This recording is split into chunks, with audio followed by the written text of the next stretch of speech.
All right, time to listen to Sam Seder guzzle buckets of cum. Allegedly. Time to listen to a hot man talk about guzzling buckets of cum. Also, Destiny's there to watch and be a dumbass. Now is going out and monetizing it. It's gross. And you and I can disagree on that, but nothing I'm saying... Oh yeah, also Sam definitely drops some lovely words like cum and fuck. And seeing him say those words does my soul well. Destiny just kind of shows his ass throughout this entire debate. It's factually incorrect whatsoever. It's not just... Stephen. It's not just... Hold on, Sam, this is such a... Which cult TV you pretended, you came up with a hypothetical accusing me if it was a different race that I would be so ecstatic about it, I would be guzzling their buckets of cum. If I said that George Floyd died after being arrested for trying to buy something with counterfeit money with fentanyl in his system, do you think that that's okay to say? Even though factually everything I just said was correct? Or would you say, well, hold on, the framing here is a little bit dishonest? So I emailed you relating to Rittenhouse stuff. By the way, okay. Full disclosure, this is a pre-watch Reno, okay? But I love that Destiny at the beginning here will be like, Sam, you're being weirdly hyperbolic, and then Sam's like, you told me I would guzzle some buckets of someone's cum for doing a murder. Before we dive like too deep into things, I guess something that I've been kind of noticing is like broadly occurring across the United States is... Also, it's bothering me that Sam Seder being large in frame doesn't bother me. What bothers me is that it covers Destiny's face, which I guess, now that I'm thinking about it, also doesn't bother me. Socialism is not a crime. He did, and that is why I specifically sought this out, because I got excited about hearing about it. Destiny is kind of a poop man. That's true. Big poop. Lots of poop. Also, socialism is not a crime. True. Socialism is not a crime. It is based and cool-pilled. Just guzzling cum. I've noticed that there's a really big fixation on changing processes and focusing on processes as being broken to kind of effect change legislatively or whatever. And it seems like people have kind of given up on ever having like a cohesive United States where we can kind of agree on some things. Oh my god. Okay, Nexus of Midnight, have you looked at that manifesto? I totally forgot that it existed. Is that something I should look at on stream and laugh at? Is it funny bad? Because I can't imagine it's anything other than bad. Dude just like hate wrote an entire fucking manifesto. Josie Rose looked at it the other day. Just a lot of dumb shit, if I recall. That sounds perfect for my channel. Again. So like, for instance, people will talk about like getting rid of the filibuster, completely changing how we gerrymander, rebalancing the Senate, making Puerto Rico a state, getting rid of the electoral college. Like these are like where all the focus is. And we've kind of just like given up on like, there's no way that we're ever going to agree on certain things anymore.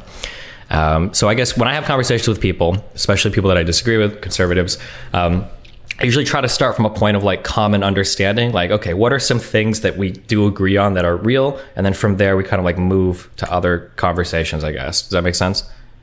It does. I don't necessarily agree with your characterization, the premise to do that, but it's not, I mean, the filibuster's been changed before, I think probably 3 or 4 times at least. More. Mm-hmm. By the way, I love that Destiny opens this conversation by saying like, oh, making a place a state? Impossible. Like a crazy thing to like, nah, we've We've done all these things. We've gotten rid of the filibuster. We've changed filibuster rules. We've made places states for explicitly political reasons. We did that for like 100 years leading up to the Civil War. Like, come on. It was changed a year ago to raise the debt ceiling. I mean, so I don't think that's as dramatic. That sounds like a really good idea. In fact, it also sounds like a good idea for me to do some drugs on stream, since they are now legal in my state, thanks to the stupidity of conservatives. This change, and people have been talking about getting rid of the Electoral College for at least 25 years. I mean, I remember talking about it in college. That would have been 35 years ago. Yeah, I don't mean to say any of those ideas are necessarily bad. It feels like people feel like that's where the 100% of the fight is on changing those institutions rather than, and then like the whole media landscape has kind of been given up. We've all kind of like dug into our holes, and those guys aren't going to be convinced. We just have to figure out how to change the process enough to get whatever we want legislatively done. I think the reason why we're hearing a lot more about that is because I think it's inarguable that we are as close to minoritarian rule as we've ever had in this country. If you look at how many people are represented by the Republicans in the Senate versus the Democrats, you're going to see tens of millions of unbalance there. That in a 50-50 Senate, you have literally 40 million, I think, more Americans represented by the 50 Democrats than the 50 Republicans. You've seen 2 out of the last 3 presidential elections that elected a Republican on not without a majority, without a plurality of the votes. You're seeing, gerrymandering that leads to a disbalance in votes in places like Wisconsin and Pennsylvania. I mean, those actually have been fixed because of the state Supreme Courts. But in the past, where more than 50% of people vote for a Democratic candidate and the Republicans have 65% of the representation there. And when you look at the Supreme Court, I mean, people have been wanting to reform that for a long time as well. But it's, I think, particularly problematic where you have those 2 presidents who didn't win a majority of the votes have placed the 6 Republican or Supreme Court nominees on there. So yeah, and I would even point to Garland as like even a more egregious example of like a destruction of a process to get another conservative justice on the Supreme Court. I absolutely agree. Like I said, I'm not saying that any of these institutions are infallible or beyond change or intractable. We can't do anything about them. I think that all of it should be open for conversation. But would you agree that we are historically, as a people, independent of our institutions, like divided more than we probably ever have been due to the acceleration of like technology moving us into different groups? I wouldn't say ever. We did have a civil war where 500,000 people died. That is true. That I would say was a little bit more of a division. But I think certainly in the post-world era, without a doubt, we are as divided as possible. I mean, in 1950, the complaint was that there was virtually no daylight between the 2 parties. And that was a complaint. I mean, so yeah, we are, but that is the nature of politics, I think.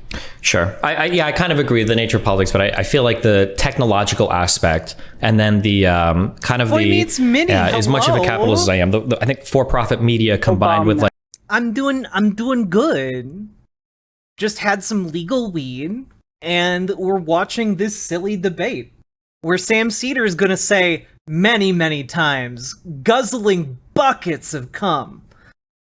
Like the entertaining parts of it combined with all the technology has like accelerated these 2 worlds apart such that like this kind of like urban rural divide in the United States, really across the entire Western world, is pretty unreal in terms of differences in beliefs between groups of people, not just differences in beliefs in terms of what's right or wrong, but Keep differences hating your of life beliefs then, in terms of working class like Andy. the reality of what's actually happening in situations. I think that's like my biggest worry, is it feels like we live in totally different realities now, completely. I think there is no doubt that technology has exacerbated this. But, this dynamic, the rural, urban dynamic, I can tell you that 20 some odd years ago, I went down to Cuba. My then wife was doing a documentary, had a no-fact license, so it was perfectly legal. But at that time, what Castro would do is he would bring police in from the rural areas to police in Havana because of that rural-urban divide. And and I can assure you the technology, the communications technology there was not, first of all, it was 20 years ago, so we didn't have, but there was no internet per se there in the way that we understand it. And so, I think, but there's no doubt technology exacerbated it. It heightened the gerrymandering, I think, too, to make it so efficient. But I would agree with all that. But Sure. Yes, we are highly polarized. Okay, so with the broader, the macro picture out of the way, looking at the microscopic stuff. So there are a lot of things that get brought up by mainstream and alternative media where I feel like the messaging can be okay, but it's poisoned because all of the facts beneath it are wrong. And when those facts are wrong, I think you lose the ability to communicate any of your broader messaging to like a wider audience. I think a really good example of this is, I think Joe Rogan was highly irresponsible for having so much like bunk medicine introduced to huge audiences on his show, like ivermectin. But when CNN starts saying things like ivermectin is just a drug for horses, it's only horse paste. Well, I mean, like one Google search away, we can see that's not true. And then all of a sudden, well, no, they're saying people are using horse paste. Destiny is reimagining what he believes a reasonable conservative would say, which is not what conservatives were saying.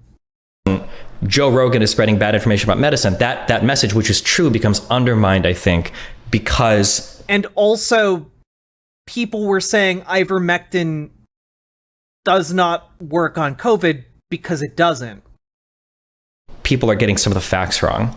And then, now coming more specifically, I feel like with the Rittenhouse stuff, I feel like Rittenhouse is pretty cut and dry a lot of different ways, but I still hear people get a lot of kind of like facts or analysis, in my opinion, like really wrong. So I think the thing I want to talk to you about is there's like three main points that I'll see if I can move you on any of them. Number one is I think that the riots in Kenosha were literally propagated by fake news. They should have never happened. I think that Rittenhouse had just as much reason to be in Kenosha as any other person that was there. I think that all of the Rittenhouse killings, or the two, and then the one shooting the guy's bicep, were all in self-defense and had nothing to do with defending property. These are 3 points that I see repeated the opposite way by left-leaning mainstream and alternative media over and over and over again. I think that all three are like clearly wrong. Okay. The first one, in terms of you don't agree with the Kenosha protest, seems to me to be, largely irrelevant in terms of Rittenhouse, in my estimation. I don't want to litigate whether people should have been upset and should be upset about policing in this country relative to black people in particular. Well, That to me is, and you can argue that the Kenosha protests were set off by Blake's killing. Blake's shooting, right? Shooting, sorry. And I guess he's paralyzed. And you could argue that it was just that, without any of the context of the protests that have been going on across the country and the building, literally decades. I would tell this story for years on my show. When I was in Straight Entertainment, I did a sitcom called The Show. and it was a white head writer on an all-black variety show. And one of the guys I worked with was a guy named Chris Spencer. And Chris, we went back to his house at a break during a shooting or rehearsal or whatever it was. And we pull into his garage in West Hollywood, and we get followed as we come in by his buddy in a Range Rover. And at that time, that was like if you were successful in LA, you had a Range Rover. And this was in the mid 90s. And the guy comes in, he's like, "Thank God you were there. I was being followed by the cops again for the 4th time this week, because they pulled me over 3 times to check and see if this was my car." And he said he had called the police department and spoke to a sergeant. It was like, "Is there a sticker I can get that says this is my car?" And the cop said, "Are you black?" And he said, "Yes." And he said, "There's really nothing I can do for you." And so, I mean, this has been going on, well, far before that, but certainly, at least in terms of our lifetime, has been going on and on. So I think you can say people should not have been upset by the shooting of Blake, and that was the only reason why they protested, and they protested on false grounds. But I mean, I don't even think that's worth litigating. People can make their own determination as to whether those protests were justified. Okay, or go ahead. As far as the second one that you said was... Can we move through them one at a time, I think? And then Sure. Yeah. So on the first one, so when I'm thinking of like how I want to deal with a particular thing, I usually try to think of like, well, what happens on the other side? I want to be able to... Have you ever heard of the term stochastic terrorism? It's like this idea that like if you give enough of a certain type of rhetoric, even if you don't directly call people to violence, it's probably going to be some violence that happens. So I would say like Tucker Carlson, when he talks about the Great Replacement over and over and over and over again, and then when some kid picks up a gun and he starts killing black people or like immigrants or whatever, it's pretty obvious that like even if I can't draw a straight line from A to B, I can see how somebody could get from A to B. So I want to be able to condemn people on the right when they give irresponsible rhetoric that leads to things like shootings or things like the January 6th attempted coup insurrection. I want to be able to say when you engage in this type of rhetoric or language, it's dangerous and it will cause people to do this. So I think for Kenosha, I wouldn't say that like an amalgamation of things led to those riots. I would say pretty clearly it was absolutely the coverage of the Jacob Blake shooting. Jacob Blake was shot on August 23rd. There were riots that day and on the 24th, and on the 25th was the Rittenhouse shooting. That timeline of like 3 days is not an accident. It was very clearly, the video went out of Jacob Blake being shot. Every left-leaning media person in the world jumped on it, started blasting it all over Twitter, all over social media, all over mainstream media as like a poor innocent black guy that got shot in the back by cops 6 times. A lot of people still think he was killed even. I think that the misreporting and the mishandling of that was absolutely the biggest drive of those Kenosha riots that happened in the following days. I mean, you may have a point. I don't know. To be honest with you, I mean, I wouldn't know how to parse that out. And you can say that the coverage was poor, and that, in my mind, is in no way a mitigating factor in my mind for the actions that Rittenhouse took. So it's sort of irrelevant relative to my perception of Rittenhouse. I mean, I take it as a granted that at any given time, news is sensationalistic, and the way that our media is organized now, it's sensationalistic, depending on who they perceive their audience to be, and et cetera, et cetera. I mean, there were protests, peaceful protests in that first day. At night, things turned ugly, and maybe it is the media's fault or certain media outlets and not others. I mean, but I think like the impetus to protest, it's pretty hard to say that when you're talking about a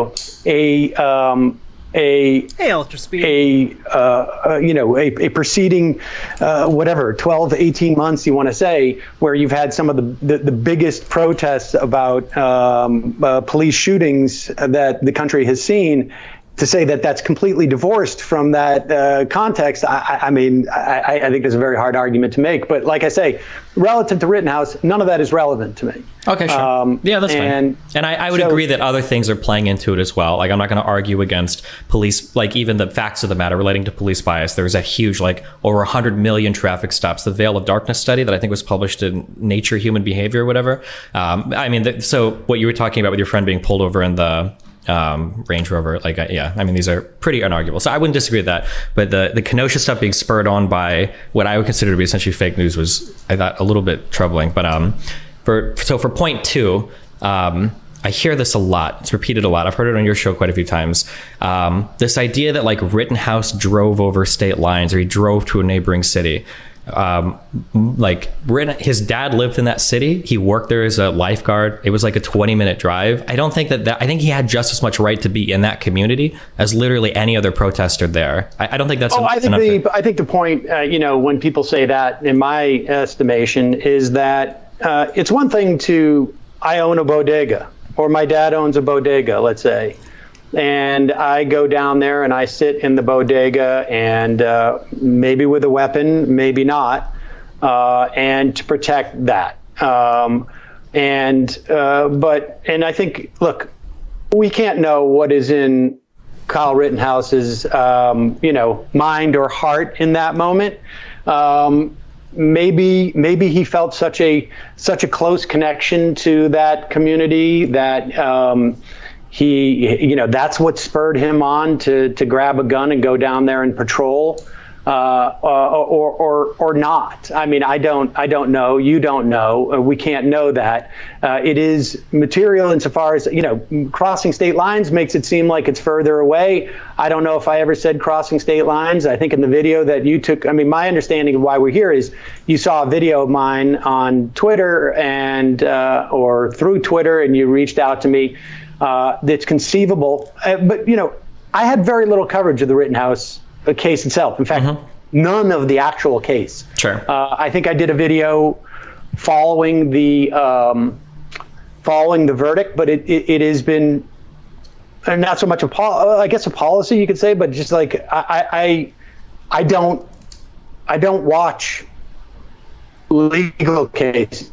I just find that not to be helpful. I didn't watch the O.J. Simpson trial. I wasn't in this business. I didn't watch the Johnny Depp and his girlfriend trial. I just don't watch trials. And I didn't watch the Zimmerman trial. I don't follow them. I don't cover them in general.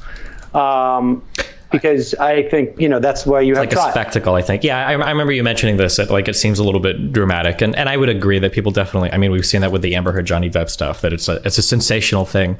I think there was more interest in Amber Heard Johnny Depp than Ukraine. There's lessons to be learned in these things, but I'm more interested in, if I'm going to follow any type of trials, I'm more interested in like tort cases against corporations than I am in trying to, put myself in the form of the jury. Sure. I mean, the fact is, it was a neighboring town. It was a different state. I mean, people are saying it to make the point that what is his investment in this?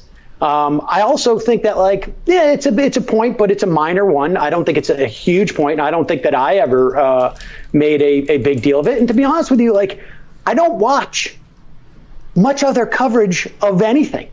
To the extent that I've even seen stuff that you've done, it's really only stuff that people send me. Yeah, sure. And so it's possible that people overplayed that in a way that was, I don't know, I guess in your mind, prejudicial towards him. But that's not, I mean, I'm agnostic as to that. I mean, it's certainly accurate to say. But if you think it gives the wrong impression of what he was doing there, okay. I mean, and I agree with everything you're saying now, but I mean, the idea that if you haven't followed much or don't know much about it, I think that's perfectly fine. I do that with a lot of stuff. But to say that and then simultaneously give really strong opinions about, I think the facts of the matter, I think. Well, I think, on that video, you tell me what I got wrong in that video. I said he killed 2 people and he shot a 3rd in the arm. And he went down there, according to him, to protect a car.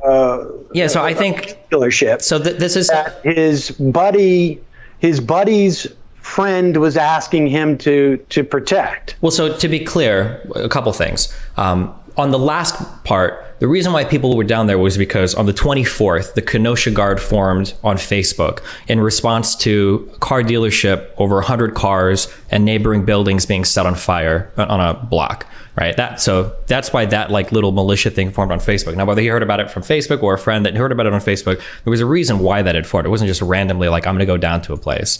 Number one. For the second thing, I think that when I look at people's characterizations of events, I think we need to be like a little bit more sophisticated than are the facts 100% like correct or incorrect. I think it goes a little bit deeper than that. Like, I'm sure you've heard people say like 1350 over and over again, right? I don't know what 1350 is. Let's just stick with what I said. Sure. That you have a problem with, because I said he went down there to protect property. Well, so here are things out through Facebook that there was a car dealership, or according to the GQ story on him, which I think is the deepest reporting I've seen, it was from his friend. Sure. Regardless. Yeah, well, so like things that you've said that are like kind of true, but like a little bit like, so he killed 2 people with a gun because he killed people and went to a neighboring town to kill people. Like, the characterization is kind of strange that he's like driving to a neighboring town. Like, it's pretty common that people's communities, especially in rural areas, are in other areas. From a different town in a different state. Mm-hmm. He went down to protect, either because he saw it on Facebook or because his friend said to protect a car dealership. Mm-hmm. That's what I said. And then he killed people, which he did. True. Then also, the second thing is the idea that he's killing people to defend property. That isn't true either. He didn't kill anybody in defense of property. Why did he show up there with a gun? Ostensibly, as you've said, to protect property. Okay. What do you do with a gun to protect property? You would shoot people. Okay. But he didn't shoot people protecting property. If I take a gun with me to a bar and I go to drink and somebody tries to assault me, hold on. If you go to a bar to protect the bar from people coming in, and you know there's people coming in, and you fire at them, I mean, that's what you're doing. I agree if that was the case, but Rittenhouse wasn't shooting at people defending property. He shot at people that shot at him first and attacked him. He's patrolling around with a gun. Yeah, but you have a Second Amendment right in the United States to have a firearm. I mean, that's his community as much as any other protesters. But we're not talking about whether he had a right to do it. Well, we are, he was right? exonerated from the question of murder. It's not a question whether he had a right to do it. I'm saying he's an asshole for doing it. Why is he more of an asshole than any protester was there? There was there past curfew.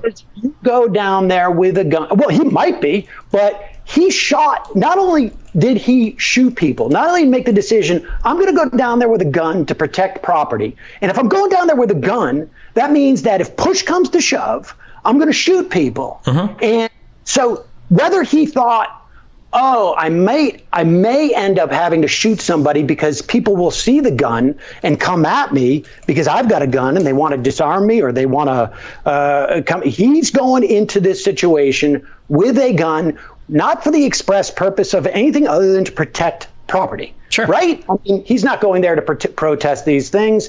And I'm not saying that. I'm not defending people who were, committing violence or any type of property destruction, or I'm not defending anybody in this scenario. Could he not have just brought the gun to protect himself if he thought somebody was going to attack him? Given that his why? You know how you can protect yourself? Don't go there. If you're worried that that's a danger to you, don't go there. So digging in on the other side now. This is what sounds like the liberal response. Like, who cares if your community is on fire? Who cares if all of your stuff is being burned down? Who cares if people from outside the community are coming into protest, which is what was happening as well. The police, when they released the arrests, a lot of people weren't even from there. Just stay home and let everything happen. Like, that's not going to happen, right? Especially in rural areas. You know that people are going to show up. Like, or would you say the same about like Koreans during the LA riots? It's like that, like they should have just stayed home. They should have let their stuff burn down. None of their friends should have showed up. Like, I think I think, listen, like I said, I think it's perfectly legitimate. You go into your store and you sit there as a way of protecting it. Okay. But that's not what he did. He was roaming the streets as if he was some type of guardian angel or something. And I had problems even with guardian angels in New York to some extent, but at least they weren't out there with a weapon that is used explicitly to kill people. I mean, and then on top of which, the video that you saw was not rehashing any of this. It was talking about his appearance in right-wing media, because not only did this guy, which I just, and like I say, perfectly within his right to decide he's going to go down and protect the city because of all the training he had or didn't have in protecting the city with, weapons like that, which I think is just an incredibly irresponsible thing to do. But then the guy is using it to make himself famous. Like, I can conceive of a situation where a 17 or 18-year-old kid, whatever his age was specifically at that time, and making this huge mistake of judgment. Like, I'm going to go down there with a weapon. I am not in any way trained to deal with this situation, to do crowd control or whatever it is. But I'm super psyched to do this. And I can conceive of a kid going down there, killing two people, if you want to say in a completely innocent way, and maiming a third in a completely innocent way. And then after that happens and he gets, exonerated on murder charges, I can see, if this guy then decides, like, I'm going to take some time away and do some introspection, and I'm going to, because, you see this all the time. I mean, you can find YouTube videos of people who have killed people, either, accidentally, I drunk drove and I hit somebody, or it was dark and I hit somebody and they died, or I punched somebody one time, knocked them out and they were dead. And you see them, like, deal with the fact that they had taken two lives or a life. And, then I would think, people make mistakes, but the guy's just an asshole. And that's really all I said. I don't think I even said he was an asshole. The fuck is this guy's reasoning here? His reasoning is basically that Kyle Rittenhouse was just a kid who had worked summers at Kenosha and therefore was totally... It's totally understandable that he would go and protect an unrelated, like, auto parts dealership, the owner of which did not know him. Yeah, I don't know. It doesn't make sense to me either. But the implication was he's an asshole, and he's using the fact that he killed two people as a sort of mechanism in which to get fame. I think that is, when we talk about, what's problematic in our society.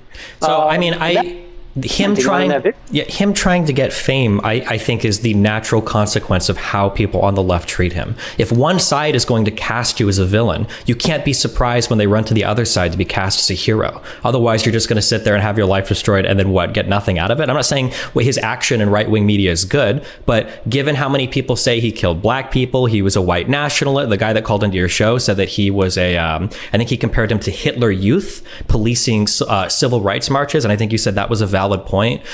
When he's being cast in that light over and over and over again, I don't think it's very surprising that he's going to run into the arms of people on the right that are going to embrace him as a hero, especially given how much is factually incorrect about what's being stated about him. How many times people say that he killed people in defense of property, which wasn't true. How many times people are willing to downplay the other protesters. You keep mentioning the third guy that was maimed. That guy got maimed running up to Rittenhouse with a Glock that he was going to shoot him with. And I think that the overall issue you have here is this constant downplaying of what was going on in Kenosha, which was a community that has, I think, as high as $50 million of property damage on a small community, $2 million of city property destroyed. There were like over 34. Why are you bringing up property if he didn't kill those people in the service of protecting property? What I'm saying is it's a kid that went down because he probably felt a calling to protect his community. And I think given the totality of the action that you saw, all the videos you saw, well, hold on, wait, let me finish real quick because you just want to hold it. Okay, lots of videos of him running around doing the medico, whatever. And we can say he's a dumb kid, he's doing dumb shit, sure. But there was not a single piece of footage anywhere that was released of showing him acting in an aggressive manner towards any person ever.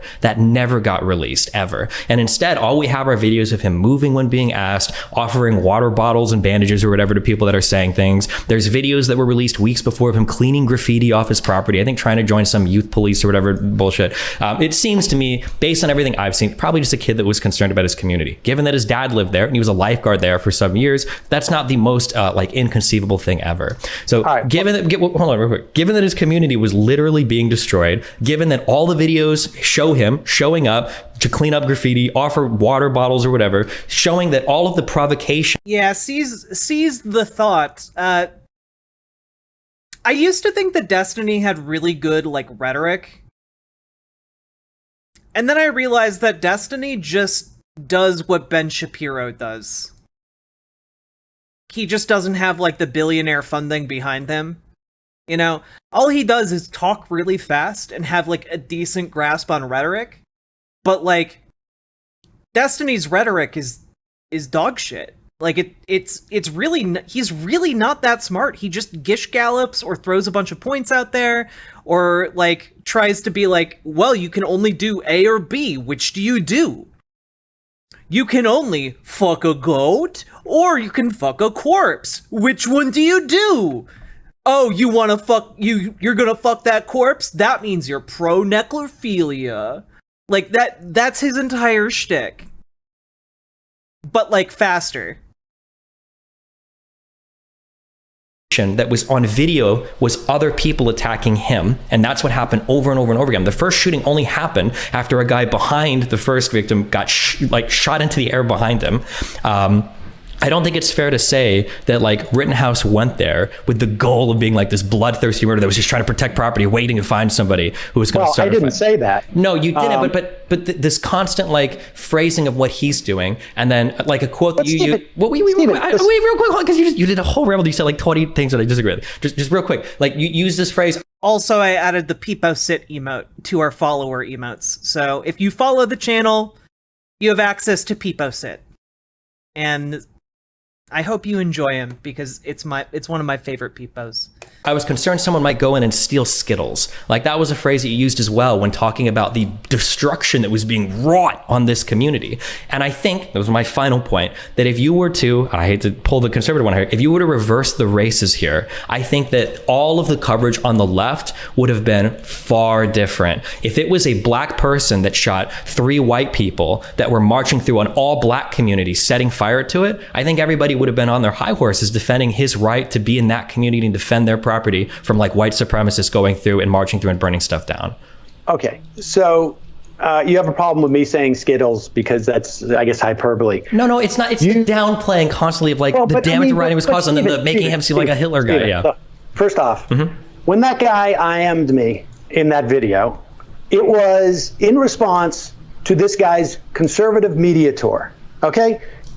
I am not responsible for the nameless people that you're telling me have spread misinformation. Like I say, I don't watch other shows. I'm responsible for what I did. Now, you, in response, and again, I only know this because somebody just sent this to me a day ago. You said that I would be guzzling buckets of his cum if he was black and they were white. Yeah, true. Okay, so we're 30 minutes in. Okay, we're 30 minutes in, and Destiny's I believe in the nuance of conversation, and you were being too hyperbolic, good sir. And then Sam Seder drops that. Holy shit.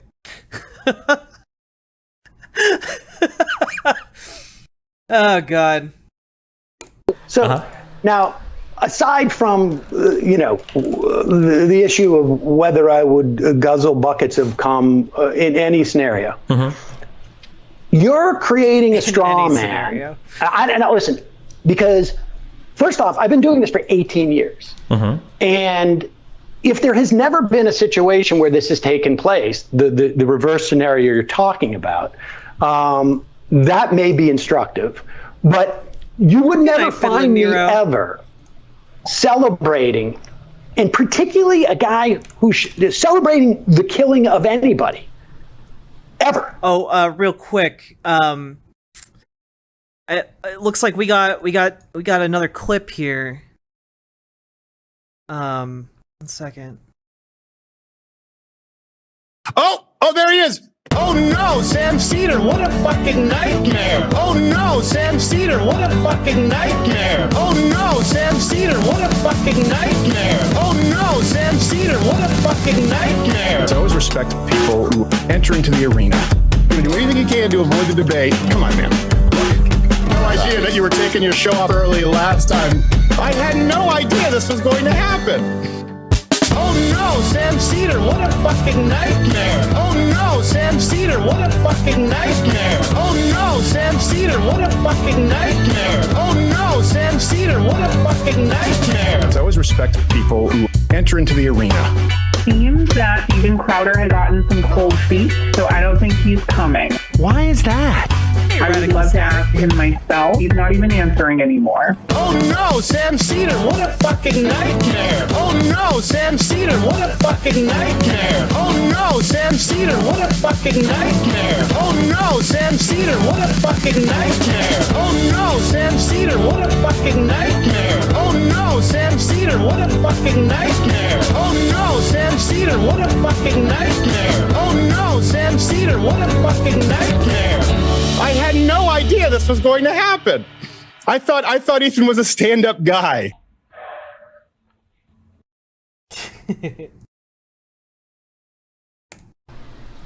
And Well, then it's not the about celebrating idea the killing. Wait a second. It's just- yeah. Excuse me. You said I would be guzzling buckets of his cum. That I'm assuming is your way of saying I'd be celebrating that person, right? Not celebrating, but I think so there'd be excited that I would be guzzling buckets of their cum. I think that I would let them jack off in my mouth because I'm so excited about what they did. And I'm telling you, I've never done that. The fact that Sam can say all of this with a straight face is incredible. So incredible. I've never celebrated anybody killing anybody in any scenario whatsoever. I've been doing this for 18 years, 3 hours a day. If it was out there, you'd know it. So you're the one who's actually doing what you accused me of doing. I didn't do it. You and I have a different opinion as to why this guy went there. Sam. Okay, we'll never know. This is a guy who's a fan of John Doyle, who is also like a white nationalist. We know this, but I still did not. I still do not have any out there claiming I have some knowledge about his intent. I said he went down there to protect property, which is what he claimed he did. That is a very generous. I'm being perfectly, I'm letting him set the terms. He went down there with a gun and people got shot. I think it's a bad example for society. I think it sets a bad precedent. I'm surprised there isn't any type of civil action you could take on a wrongful death. I think it's vigilantism, regardless of who performs it, is wrong. And then I think using that to build your fame. Oh, by the way, Sam Seder here mentions that Kyle Rittenhouse was a big fan of John Doyle. Here's the clip of John Doyle. We'll let it stand on its own. Take a listen to what he says. I would just like to say thank you to the wonderful people for organizing the event. I'm used to kind of getting some flack from journalists, and I can imagine that my buddy here is in the same boat, but it really says a lot, not only for the people who attended the event, but for the people who organized it. I mean, it's one thing to get photographed attending an event that is hosted or I should say spoken at by white nationalists, yours truly, but it's another thing to actually organize it. Like, that's going to be on your record, that is a risk, and so I really appreciate not only standing by us, but being so friendly and amicable as well. And that's just really says a lot about your character. So it was a great event. I'm really happy with it. Avowed white nationalist John Doyle.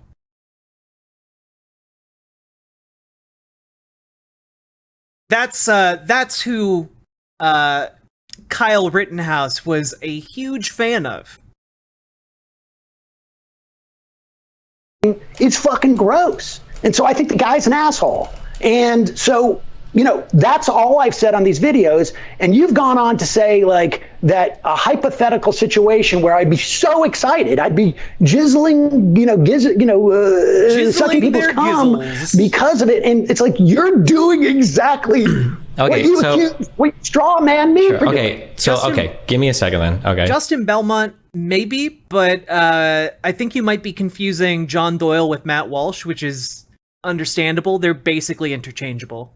So I'm not straw manning you. So these are quotes that I've written down from your video. So one was, you said he killed 2 people with a gun because he killed people in a neighboring town, which is technically true in the same way that white people are becoming a minority in the United States. But I wouldn't let a conservative get away with that latter statement because it's obvious what they're implying, same as the former of what you're implying.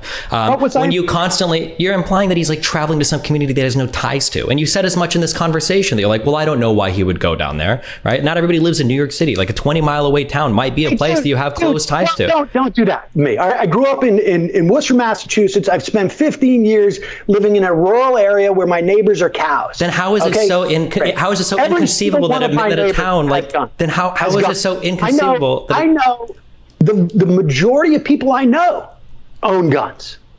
Sure, but then I don't understand how it's so inconceivable that somebody might have like a town that they closely identify with like 15, 20 miles away. I'm from Nebraska. Like that's not uncommon, depending on how far east or west you live. Like, yeah, everybody goes to Omaha. Everybody goes to go down and patrol without any training, to go down there and patrol and do crowd control with a weapon. If your community is burning and the police can't do anything, do you really think that that's that unbelievable of a response?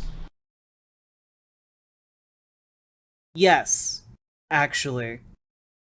Yes, I think going to a town that you've spent relatively little time in and to patrol a place in that town that you have no connection to. It's not like he was patrolling the pool. It's not like he was patrolling the beach where he was lifeguarding. He was patrolling around an auto parts store whose owner had no connection with him and had no idea who the fuck he was.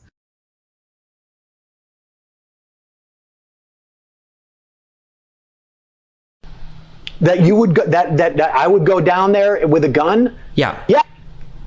So for all of those people then, you would just say like, let it burn. No, I'm not saying let it burn. No, hold on. You have to do one or the other. You can't. There is no fence sitting on this one. Yeah. If he ran up to me and said the town is burning, should I go down there with my weapon? I would say no, man, don't. Okay, and then you would be willing to condemn any other community that wanted to protect their community if they thought it was being burned down? If white nationalists rolled into some all-black community with the intent, it's true. That entire community no longer exists. Yep, that's right. The community he was patrolling doesn't exist anymore. Completely gone. Bye-bye, dunzo. Yeah, literally nothing got burned down. Exactly. Yeah, Kenosha got wiped off the map that day. How dare any of us laugh about it? Yeah, that's the other part. How exactly is bringing a gun to shoot people going to stop the buildings or town that is hypothetically on fire, you know? We will shoot the fire until it is gone. The Bowling Green Massacre, yeah.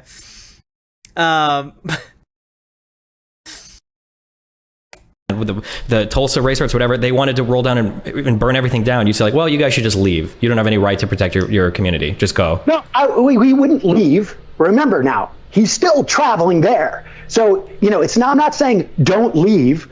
I'm saying if somebody comes up to me, I don't care what race they are, and they say like, downtown is burning, I'm going to go down there with my gun and protect it. And I would be like, dude, you don't have any business doing that. You're just going to get yourself or somebody else killed. That's what I would say. Okay. I mean, I guess that is. We have a disagreement about whether or not we. It's true. Chaz is just a gaping chasm in the hole in the earth that leads directly to the Amigara fault. want to promote vigilantism with guns for people who are untrained in that situation. We have a disagreement. We have to. It's not a matter of promotion. I think it's a matter of realizing that, like, if there are going to be community, it's binary. What? So you either saying don't do it or you're saying do it. That's what you just told me. I've always said don't do it, even in the Rittenhouse case. Is that true, Destiny?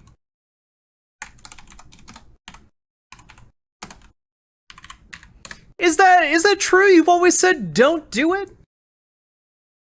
Is that true? I wonder if there's any evidence of that being true. I wonder. Stop. And if that means like the rioting needs to fucking stop. And if that means like white redneck fucking militia dudes out there mowing down dipshit protesters that think that they can torch buildings at 10 p.m., then at this point they have my fucking blessing, because holy shit, this fucking shit needs to stop. It needed to stop a long time ago. Like, holy fuck.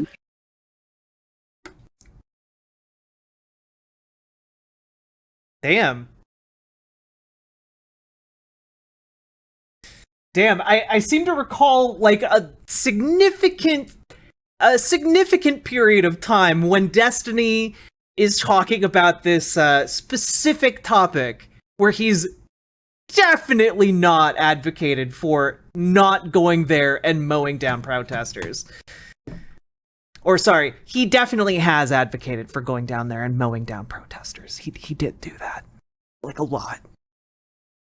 I would never advocate for violence, says Destiny, while basically premising this entire argument on the fact that that not only did Kyle Rittenhouse, that is all of Kyle Rittenhouse's like post-trial behavior totally fine, but that Kyle Rittenhouse can't even be considered to have killed 2 people.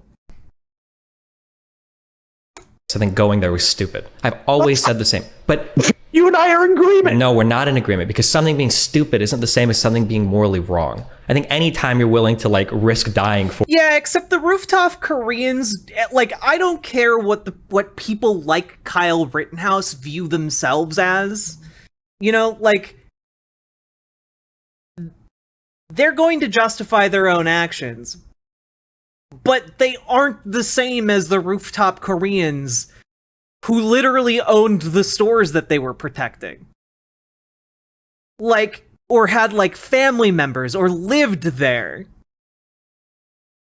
That's a different situation than someone from, I don't know, a completely different part of LA grabbing a gun to go to the Korean area where they worked as like a cashier for like one summer, and then being like, I'm going to patrol this business that isn't even the business I worked at, and I am going to do that because I'm helping. Like, they're not the same. Like, the rooftop Koreans and Kyle Rittenhouse are not equivalent in this situation. Yeah, this is LARPing going wrong. For a business or somebody else's business, probably not like the best decision, but to sit there and condemn the people that are watching their town being burned to the ground. I'm not condemning anybody. You're calling him a killer like 50 times. Of course you're condemning him. I don't call him a killer. Why did I do that video? Because you were trying to show how pathetic it was, that he was upset that his life was being ruined, because you're saying, well, it's because you killed people. Because he was on ginning up publicity for himself on right-wing shows like Charlie Kirk and Tucker Carlson and whoever else he can find to have him on. And he is making a celebrity out of himself because he killed 2 people. He's already a celebrity, though. What's he supposed to do? What was he going to do after that trial? You know that his life is forever altered. It's not like he can just step back into like the shadows and be a normal citizen. Like, that dude's life is going to be changed completely for the rest of— That mistake that you and I agree that he made, he is paying for. No, hold on. That wasn't his mistake. There was only, maybe he shouldn't— to even say that was a mistake. Hold on. I think it was dumb, but the the reality is he had a right to be in that community. He had a right to show up with a firearm to protect himself if he wanted to, and he didn't kill anybody in defense of property. He killed people that attacked him aggressively without provocation first in every single instance, one of which was a person with a firearm. When you say that, it makes it sound like he was helicoptered in and just dropped in that moment where people are attacking him. He's going around with a gun. He's there because he's protecting property. But look, you can frame it in the way that you want to frame it. I'll frame it in the way that I want to frame it. You agree that nothing I'm saying is not factually correct, which is what you started out by saying. It's factually correct. It's not just that it's horse paste. I'm saying it's horse paste, and it's also in different doses for other diseases. Ivermectin is used, and you don't like the fact that I'm saying it technically because my emphasis is this guy made a shitty mistake that ended up in costing 2 people their lives, and he now is going out and monetizing it. It's fucking gross. And you and I can disagree on that, but nothing I'm saying is factually incorrect whatsoever. It's not just. My opinion, Stephen. It's not just. Hold on, Sam. This is such a. You pretended. You came up with a hypothetical accusing me if it was a different race that I would be so ecstatic about it, I would be guzzling their buckets of cum. If I said that George Floyd died after being arrested for trying to buy something with counterfeit money with fentanyl in his system, do you think that that's okay to say, even though factually everything I just said was correct? Or would you say, well, hold on, the framing here is a little bit... I mean, I will say, as for the shooting itself, and I've said this from the beginning, other people would also be completely entitled to have shot Kyle Rittenhouse justifiably in self-defense. Like, every single armed individual there could have made the same argument that Kyle Rittenhouse made if they had instead killed Kyle Rittenhouse. Especially after he started shooting. Dishonest. Because if you say that, you know what, that's fine, it's all factually correct, then I guess we agree on everything. That's fine. You can just say whatever you want, I guess. As long as you're picking the right facts and they don't happen to be incorrect. That George Floyd had fentanyl in his system? Yeah. And that's why he died? He died with fentanyl in his system. Could have been an OD, maybe. Don't know 100%. I mean, I think we know the coroner's report. You know the coroner's report, but we don't know 100% how much fentanyl contributed to him dying. We know that he got arrested there because he was trying to buy some of the counterfeit money. We know what the but-for was, right? The but-for was the knee on his neck. But yes, he did have fentanyl in his system. I don't think that's a reason to die, to be killed. Sure, I'm not saying it's a reason to be killed. But if I were to only report on those types of facts, which a lot of conservatives did, even though it's all factually correct, I still think you'd have an issue with the framing. Much the same that I have an issue with your framing when you're saying he went to go and protect stores because somebody might steal some Skittles, and he killed 2 people with his gun to protect some stores. They weren't just Skittles that were on fire that night, and he didn't kill people protecting stores. He killed people that tried to kill him. I mean, the minutia in which you're... Well, and again, they tried to kill him because he had opened fire at someone. So I don't think this holds as much water as Destiny thinks it does. You're taking issue with, like my issue with someone saying that George Floyd, had fentanyl in his blood, to the extent that I take issue with that, has to do with their intent. And their intent in that is to underplay the idea of police brutality and the way that black people are policed in this country. Your issue with my intent is that I'm not giving a fair enough shake to a guy who killed 2 people in self-defense because he was in a place, because he made an incredibly stupid decision, because he wanted to protect property, and he's going out and monetizing it.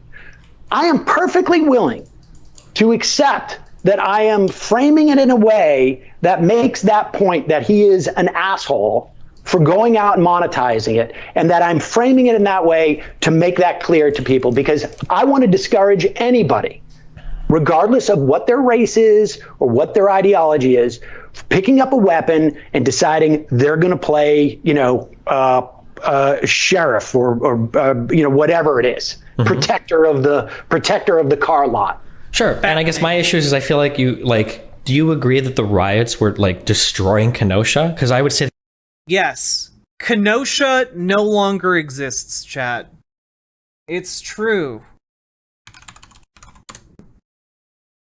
Kenosha doesn't exist anymore.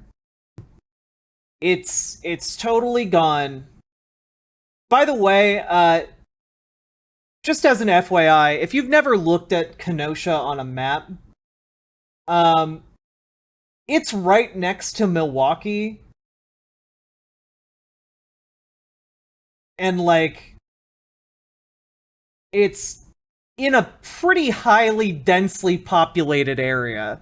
It's not like a fucking middle of nowhere town, okay? But just out of curiosity, can we get a Google?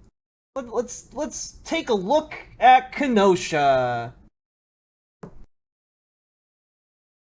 Oh damn. I mean, this has to be old data. It's gotta be old, right? I mean, Kenosha's gone, baby. This must be what it looked like before all of the destruction.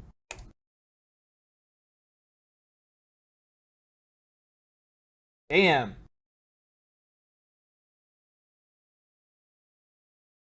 This is all that's left of Kenosha now.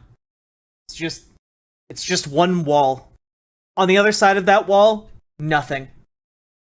Nothing for miles. A bitter wasteland. that you were downplaying that when you say things like somebody might show up and steal some Skittles. Do I agree that the riots were destroying Kenosha? I don't. I mean, they were definitely causing damage. Do I know that they were destroying Kenosha? But I will stipulate, for the sake of this argument, they were destroying Kenosha. Okay. Do you agree that like every other protester that was there had just as much a right to be there as Rittenhouse himself? I think everybody who's there has a right to be there. I think if you bring a gun to a protest, you're an asshole. Okay, so the third guy that got shot, maimed, as you say so many times, that guy's an asshole too, right? Because he. Sure. Okay.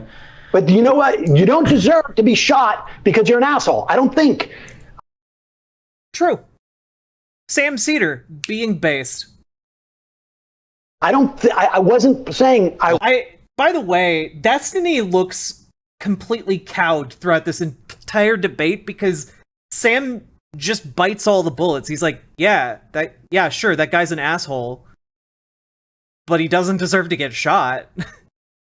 Hold on, he didn't get shot because he was an asshole. He was shot because he ran up to Rittenhouse and he brandished a firearm. I'm saying being an asshole is no mitigation in terms of how wrong it is to be shot.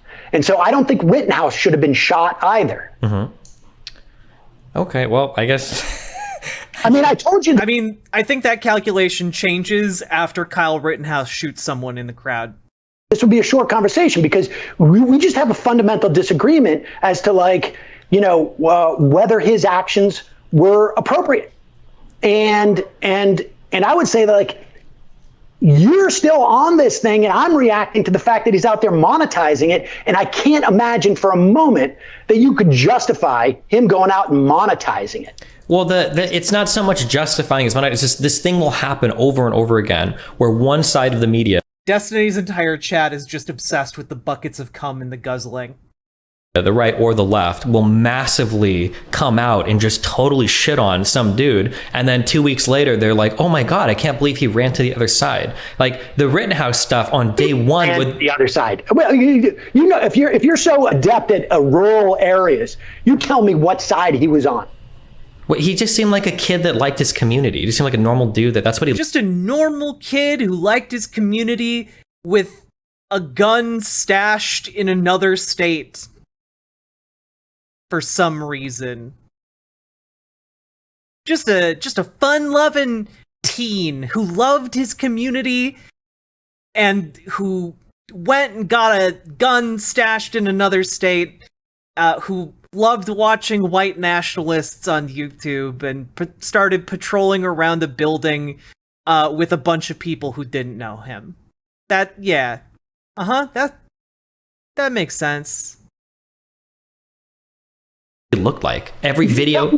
You tell me, you know so much about rural areas. You tell me what side this kid who's 17, who's got this weapon, what side is he on? I don't think being 17 with an AR. Hold on, wait, what do you mean? What side? He's an American citizen that has a gun that lives in a rural area. Yeah, he's probably conservative, but he's not a white nationalist. He's not like a crazy, bloodthirsty anti. He's not a white nationalist. He just likes watching white nationalists on the internet.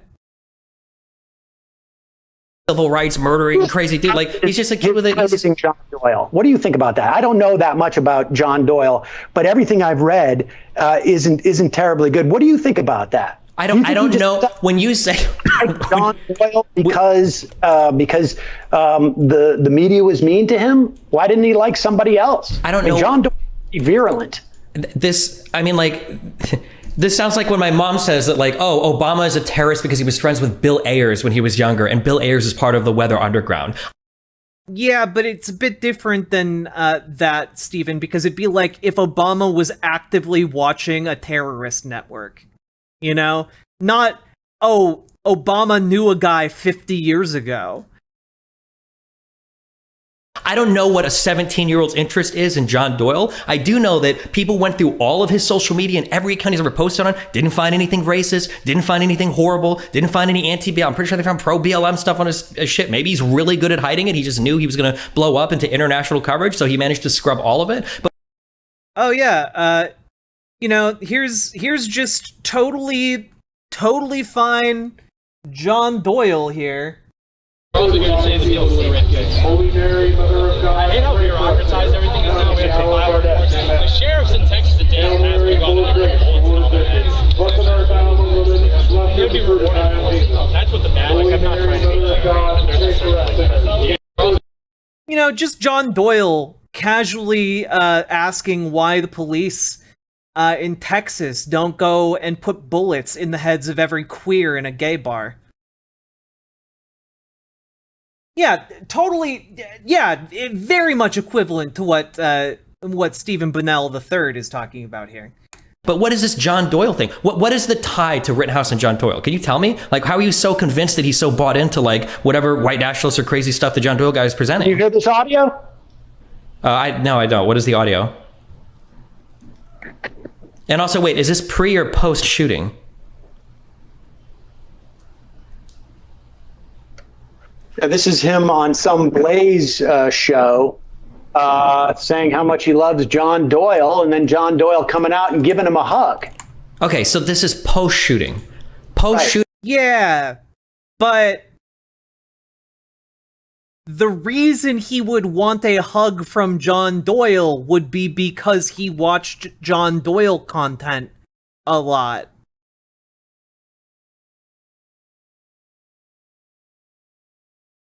Obviously.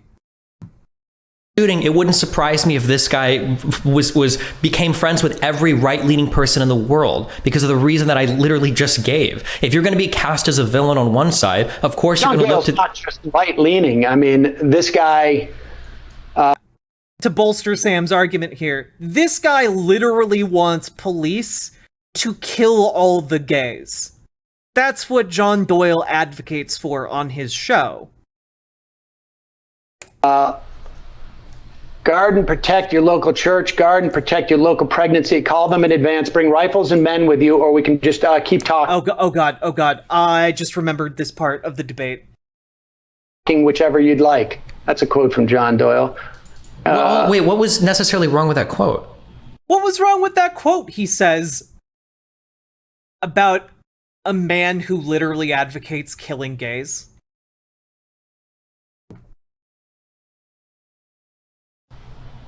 He's threatening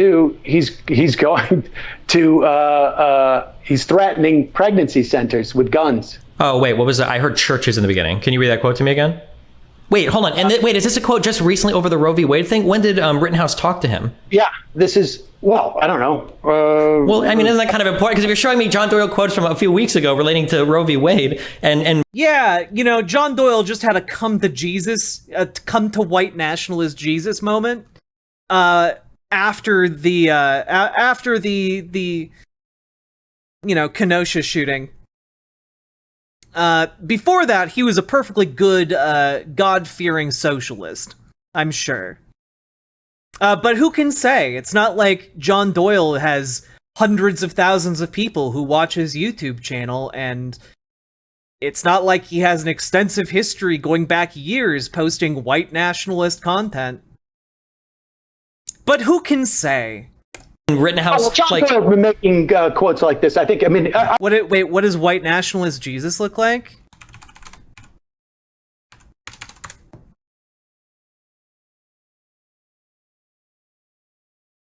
Yo, this is white nationalist Jesus, okay?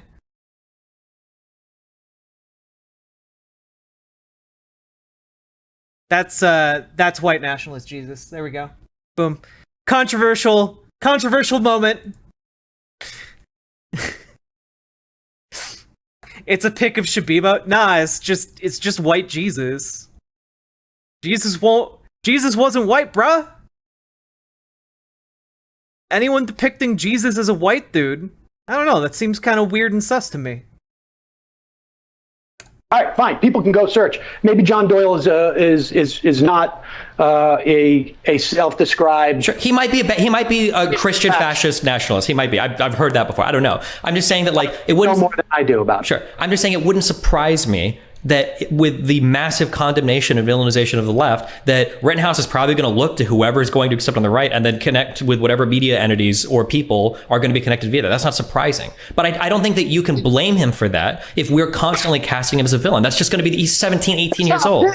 Again, the last time Kyle Rittenhouse is the only time Kyle, after the verdict, I think I did a video saying, this is a damn shame. Because we want to discourage people from picking up guns and going down and, meeting protests with guns. I'm against that. I'm against that. I am blanket against that. And then the next time I talk about Kyle Rittenhouse, it's just because he's doing this tour. So it's not my fault. Now, also, chat, we're 14 follows away from 7,700 followers, and that would just be a nice round number to get to tonight. I'd very, very much appreciate it. If you haven't hit the follow button yet, please do. I stream every weeknight, 8 p.m. Central, and I'd very much appreciate seeing y'all here. I might be a little bit late tomorrow night, but I will be streaming. I might stream early tomorrow. Like early. We'll see. Listen, Christy Todd Whitman once told me that the reason why... Okay, you know what? That's actually a great question, Neon Death. Destiny streams politics, right? Like, that's his main thing. Politics and debates. 24/7. He should know who John Doyle is, right? Like, John Doyle isn't, like, a small channel. Like, John Doyle has, I don't know, let's see. Oh, God. Yeah. John Doyle has 342,000 subscribers on YouTube. Like, yeah, sure, he's smaller than Destiny, but, like, he's still large enough where Destiny would be aware of him while inhabiting this space. I don't know. Destiny only has eyes for Vosh. It's true. I mean, to be fair, I did show some hot human on horse action earlier on stream. So, frankly, I'm surprised. Vosh, I'm disappointed in you. I'm disappointed that you didn't show up for the hot man on horse action that I showed on stream. I'm calling you out, Vosh, for missing the segment of my stream where we showed Vorse content.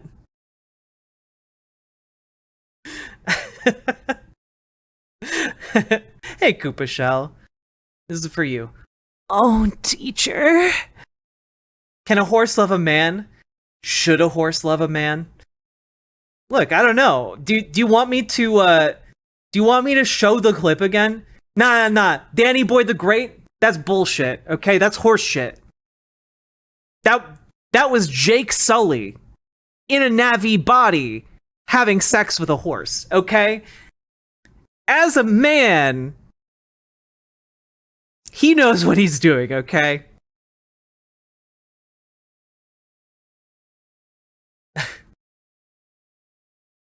But it's his body now? I mean, look, that just sounds sexual when you say it in that context.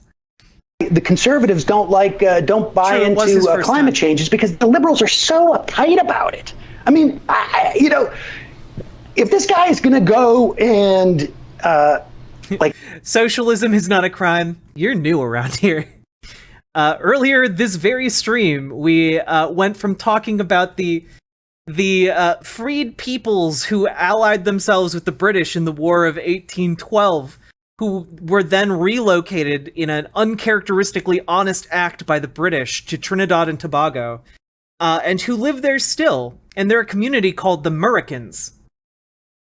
But I, a fool, a buffoon that I am, pronounced it Merkins, and chat really wanted to get to know the etymology of Merkins. And we learned together that merkin is a term that originated over 600 years ago as basically hair pieces for prostitutes and courtesans, specifically for their genitals.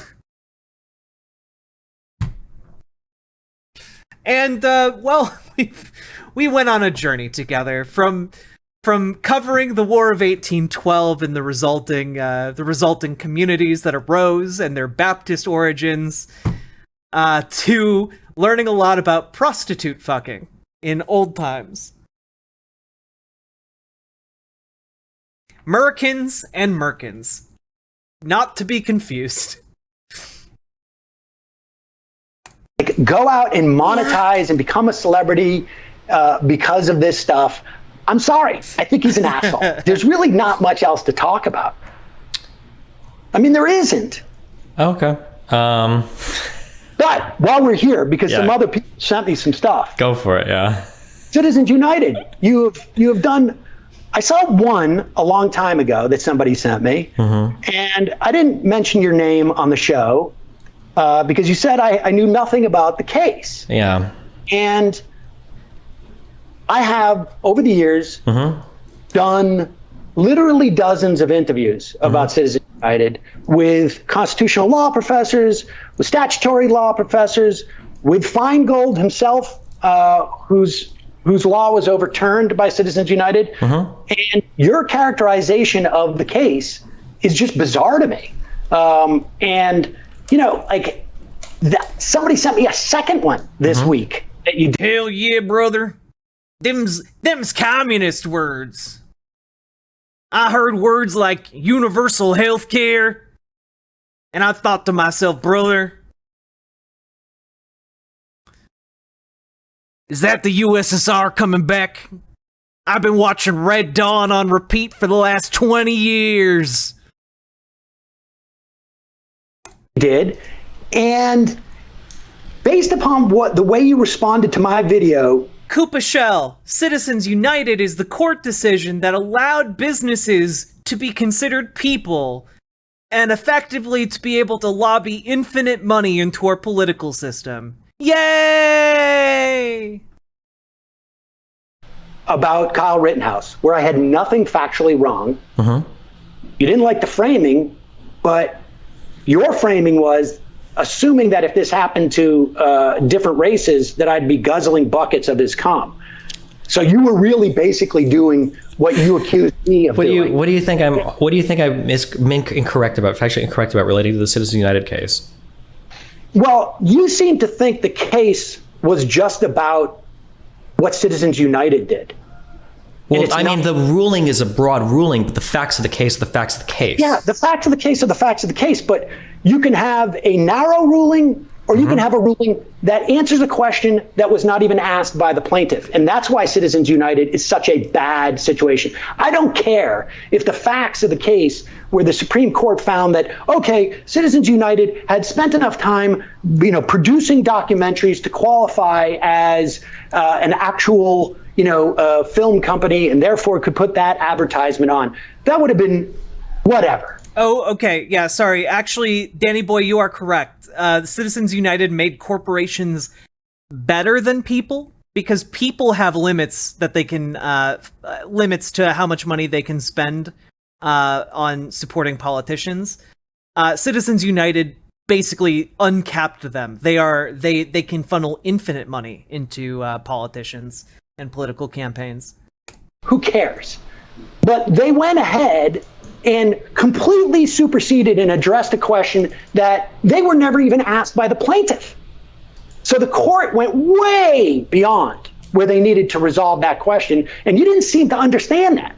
I mean, obviously, when you're getting things like super PACs coming downstream from the Citizens United case, the ruling was broad enough to affect more than just the overture of that bipartisan. So what is it that you felt that I got wrong when you were saying he's an idiot, he doesn't understand this My case? issue was that it felt like you had really strong opinions on the case, and then the person on the phone gave you an example that was literally just walking you through like almost exactly the facts of the case, and it seemed like neither you nor your co-host could see that he was clearly walking you to the end of that. And then when you agreed that like, oh yeah, well in that case that company should be able to advertise for a documentary, and then he's like, well, what's your problem with Citizens United? Both of you like lost your mind. You're like, well, hold on, wait a second, it's totally different. It's like, well, yes, how do you not see that Citizens United, to say that Citizens United, the case that was decided by the Supreme Court, is about that factual situation is absolutely absurd. They addressed the question that was not asked by the plaintiff as to whether there should be any restrictions on corporate electioneering in the run-up to an election, and that was not even a question that was addressed.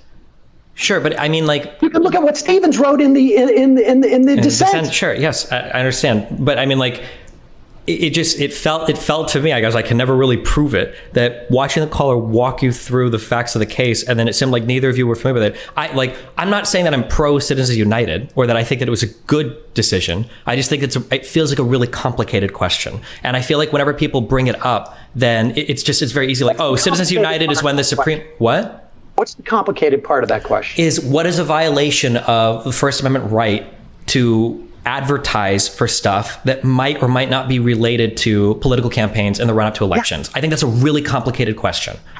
No, they went far beyond that. It wasn't a question of advertising. The question of advertising... Look, there was just a little bit of room on Sam's desk, okay? Advertising was a very narrow question as to whether Citizens United, the organization, qualified as a media company. They tried in 2004... to sue, to seek. Yeah, yes. By the way, see, notice when Destiny runs out of an argument, like runs out of like the runway of where he wants to go with his argument, he's just like, it just felt to me like that was a thing. It felt to me like I had a feeling about it, and which, by the way, is a defensive tactic. You know, it's harder to argue against the way someone feels about something versus an actual claim. An injunction against Michael Moore's movie. I can't remember what the name of it was. I think it was like Fahrenheit 451. Okay. I think it was that. It may have been one of his others, but it was an anti-Bush film. And he was advertising it within the run-up to the election, and they tried to get the FEC to stop it. And the FEC said, no, it's okay, because he's actually a filmmaker. So Citizens United tried to do the same thing, and the FEC said, no, you're not actually, or the three-panel court, or however they adjudicate these things, you're not an actual film company. And so they did a couple of movies so they could be ready for 2008 or 2008. What was it? Clinton, 2008. It was about Hillary Clinton. Was with it? Yeah. It was about Hillary Clinton, 2008, and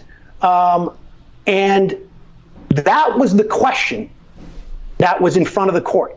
They never put into the plaintiff's brief the question of whether the McCain-Feingold, or whatever the official name was of it, was legit.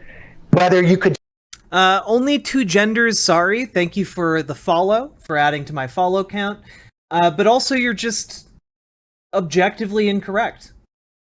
Look, here's PBS in 2015 putting together a map of gender-diverse cultures.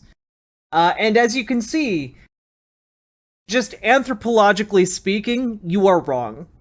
Just like demonstrably wrong, as in there are, in every part of the world, there have been societies with more than two genders. So, sorry. You're wrong. Stop electioneering. Yes, and we all fucked your mom.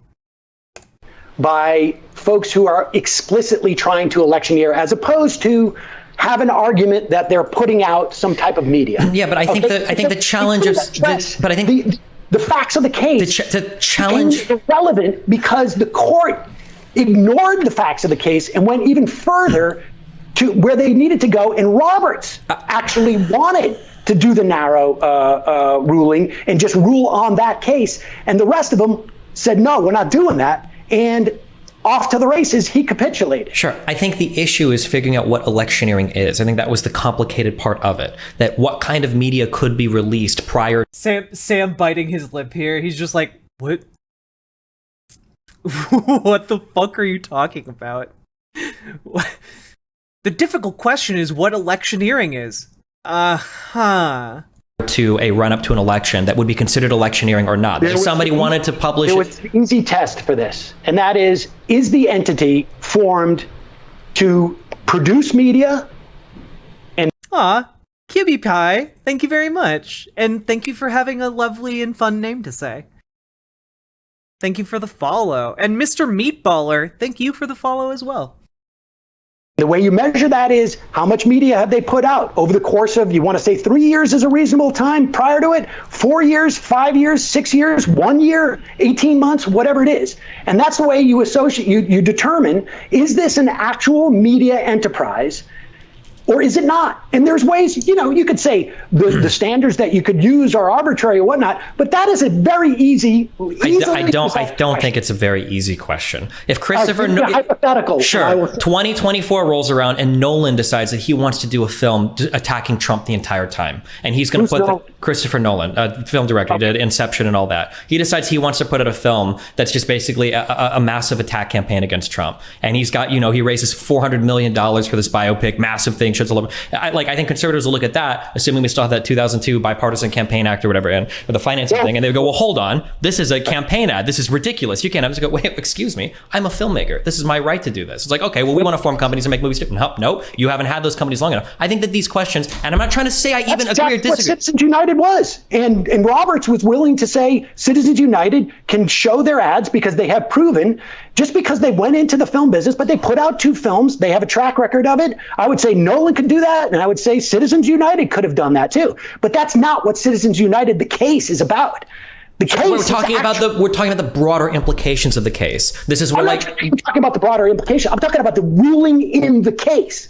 The ruling in the case blew out the entire restrictions that we had on electioneering. Hold on, I thought you said your issue wasn't the narrow ruling of the case, it was the broader implications, the broader ruling that was made in the case. There were broader implications of the case, but the case itself, look, there was the case that was subsidiary that went through the lower courts. And that was the question is, does Citizen United qualify as a media organization because they have put out 2 movies in anticipation of wanting to advertise for this anti-Hillary movie? That was the case until it got to the Supreme Court. The Supreme Court is not constrained by anything.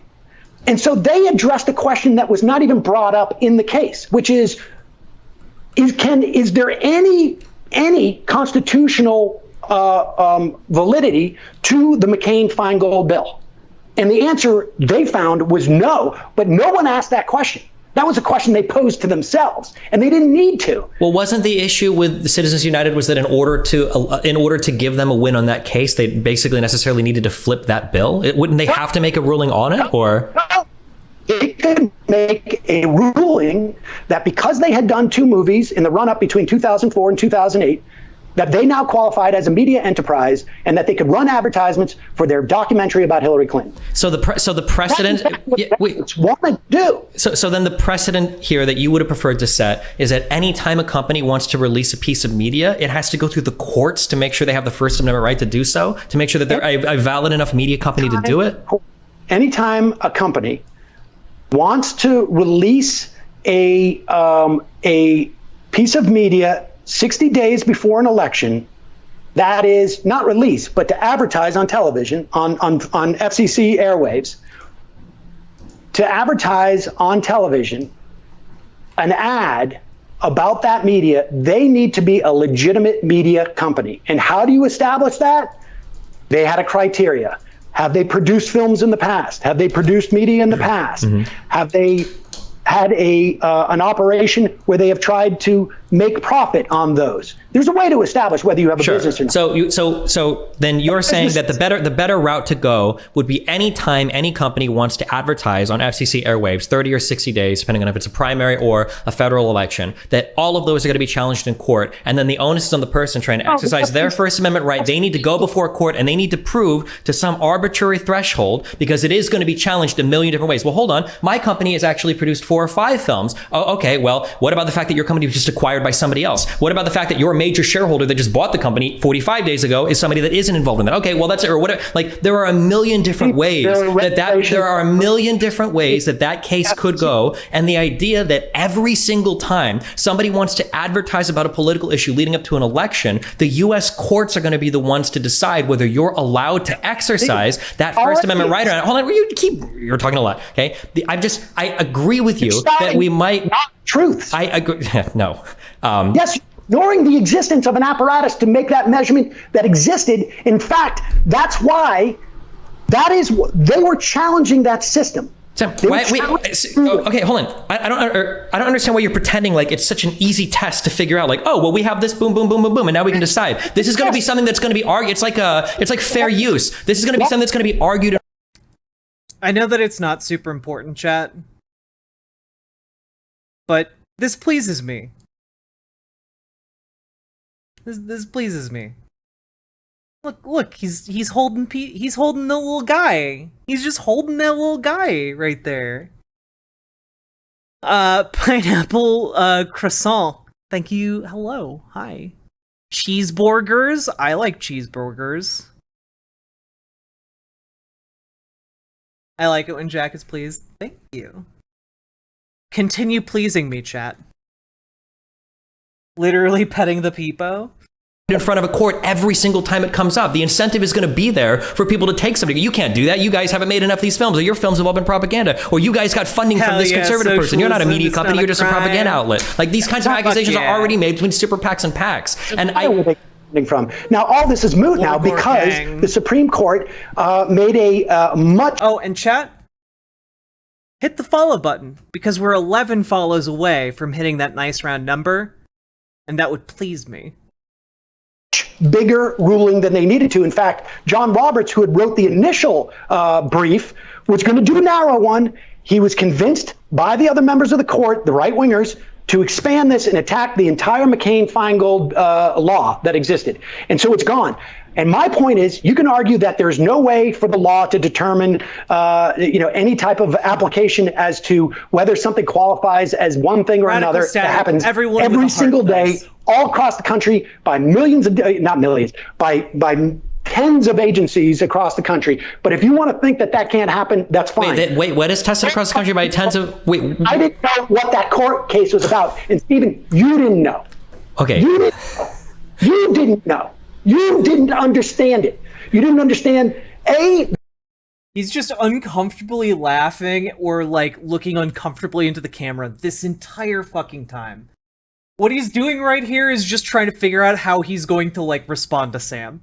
That the ruling was far greater than it obviously the ruling is far greater than just the particular case, or we wouldn't be talking about super PACs, number one. Number two, I'm sorry, I don't believe that you knew the facts of the case. If you're willing to let the caller walk you through what was the narrow part of the case, and neither of you seem to have any idea where you were walking towards before the guy revealed this is Citizens United. You're like, oh, and then you like completely so go about it multiple times. I don't care who you've talked to about the outcome of the case. That's different than the facts of the case. There are how many people have talked about Roe v. Wade without being able to name, like, tell me what a substantive right is, or tell me what substantive due process is, or tell me like how, or like the difference between Casey and Roe. Like, a lot of people don't know any of these things, but they talk a ton about these cases. Like, irrelevant, because they didn't even decide on the facts of the case. They decided on the constitutionality of McCain-Feingold, and that wasn't even requested in the brief by the plaintiffs.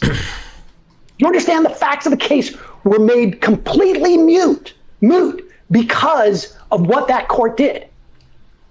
So The idea that I did or did not know the facts, which I did, but the idea that I did not is completely irrelevant to the implications of that case.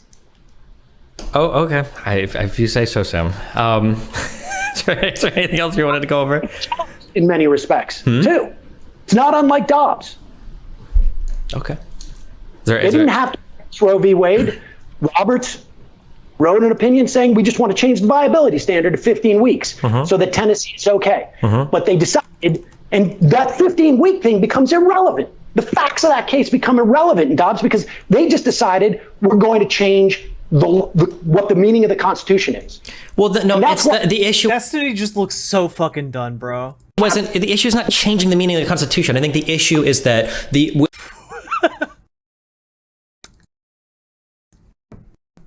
Destiny, the Supreme Court literally rules on issues of constitutionality, which changes the Constitution and how it's interpreted.